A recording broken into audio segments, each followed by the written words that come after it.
Hi there. It's great to have you for another devotion. Let me just point out to you that on Sunday we emphasized witnessing for the Lord on a daily basis. And we talked about Acts chapter 2, 42 onwards, where every day those who were saved and born again at the birth of the church, that they became like a tsunami movement every day, going forth and doing what God told them to do and worshiping and that. But you know, today in our modern society, we have adapted shifting the blame or shifting with excuses as to why it's not every day. You know, Sunday's enough. And by golly, if the preacher preaches a little bit longer than normal and I have to be in church more than an hour, then I'm upset. And we have developed a wonderful, massive array of excuses as to why I'm not doing the things that I should be doing on a daily basis. I'm too busy. I have to focus on my business. I have to make money. I have to prepare for my pension. I have to do this. I have to do that. And then when we're confronted by the word and saying, why aren't you doing this? We shift the blame. And we shift it to something else or somebody else. And there's always a big word, because. Because of this, I can't do that.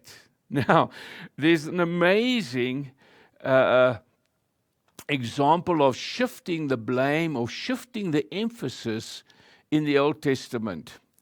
Moses has gone up onto the mountain, and I've already spoken to you about how you have to be dedicated and anointed and consecrated to hear the Lord, to do the work of the Lord, to go where God wants you to go. And Aaron has been anointed like that. And the people are saying, Moses has gone for too long. We need a God. We need something that we can see, smell, touch, feel. And in Exodus chapter 32, Aaron, instead of listening and staying tuned into God, listens to the people. He goes and he makes a golden calf. He takes all the gold jewelry from the people and he melts it in a fire and he forms this golden calf. Now, fast track. Moses comes down, sees this, angry, throws the 10 commandments down. 3,000 people die, and eventually now he's in conversation with Aaron and saying to Aaron, in my modern day interpretation, are you stupid? Why did you listen to them? Why did you do this? Why did you go and do whatever it is to bring about an idol? And you know what Aaron says? He says the following, so I told the people, whoever has any gold jewelry, take it off. Then they gave me the gold, and I threw it into the fire, and out popped this calf. Out came the calf. What a feeble, terrible excuse. But how he tried to shift the blame from not listening to the people to listening to the people, and he's saying, it's their fault. They made me do it. And you see, that's how sin started. In the Garden of Eden, when God confronts Adam and Eve, Adam shifts the blame for eating of the forbidden fruit. He says, the woman you gave me. Not my fault. It's actually, God, it's your fault that you gave me this woman and she gave me this fruit to eat. Then what did God do? He goes to Eve and he says, then the Lord God said to the woman, what is this that you have done? The woman said, the serpent deceived me and I ate. So she shifted the blame from her own sinfulness to the devil. Now, that's exactly what the devil does. He is the father of all lies, and he deceives you, and sin will lead to that deflection of blaming somebody or something else. Now, let's just wrap this devotion up. Stop making excuses. We all sin. We all make mistakes. We all have gaps in our makeup.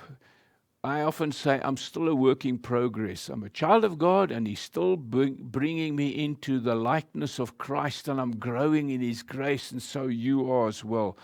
But listen, if we claim to be without sin, we deceive ourselves, and the truth is not in us. John is writing to believers, and he's saying, guys, listen, we all have problems. We all do things that are wrong. Don't shift the blame. What do? Read further. He says, if we confess our sins, what is God? He's going to punish us? No, He is faithful and just and will forgive us our sins and to purify us from all unrighteousness. And if we claim we have not sinned, we make Him, God, to be a liar, and His word is not in us. There are too many Christians today that are so full of excuses, and when they're confronted, why haven't you shared God's love? Why didn't you serve? Why didn't you pray for that person? Why didn't you hand out a small gift? They will always shift the blame by saying, because X, Y, Z. Listen, let's come back to God and say, Lord, sorry, I've missed the mark. I've made mistakes. I come before you and I confess. And I realign my life with you and your word and your calling. So you're blessing me. I want to work for you. I want to go where you want me to go. Help me not to be full of excuses. And help me not to shift the blame as to why I'm not doing that. So, dear listener, in this devotion, realign yourself. Wherever you've made the mistakes, wherever you've shifted the blame, we bring it before you, Lord, in prayer, and we confess it and thank you that you're a loving God that forgives and purifies. And thank you, Lord, that in verse 7 it says that your blood continuously purifies us from all sin. We bless you for that, Lord, in Jesus' name. Amen. I trust that you've been blessed and have a super week at Lives Ahead.